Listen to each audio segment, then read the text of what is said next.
Okey, saya akan ajar cara-cara untuk tukar air special valve. Tapi untuk kereta CR-V ni special case sikit. Dia punya air special valve tu kita tak boleh nak access daripada belah luar. First kali kita bagi kat sini. Kat sini ada satu nut 10. So kita kena buka nut 10 tu. Lepas tu kita dah boleh tarik pipe ni keluar. Okey, bila dah tarik pipe keluar ni, dia ada satu start. Kat situ dia ada saiz 10. Kita kena longgarkan sikit. Lepas tu kita dah boleh pusing pakai tangan lah. Kita boleh nampak lah air special valve dia. So air special valve dia kalau kita tengok, dia tak boleh access keluar macam tu je. Maksudnya kita kena buat dekat belah dalam. Yang belah dalam tu kita kena buka kotak blower dia. Lepas tu kita kena buka tepi cooling coil. Nanti baru boleh lah kita access nampak. Kenapa saya cakap special valve dia tak boleh access daripada belah luar. Kita boleh tengok kat sini. Dekat dinding dia ni, dia punya lubang bulat. So bila kita tengok special valve ni, dia bentuk petak tapi dia panjang sikit. So tengok keliling ni, dia akan sangkut kat tepi-tepi ni. Dari luar tadi, special valve dia sangkut dekat sini. So bila kita nak tarik keluar, tak boleh. So bila kita dah buka casing ni, bawa keluar, kita akan nampak cooling coil tu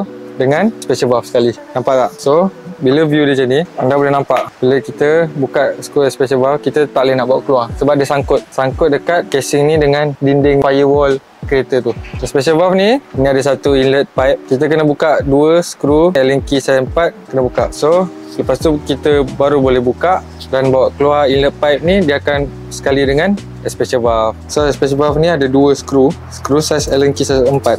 Okay, size 4 kita boleh buka dia.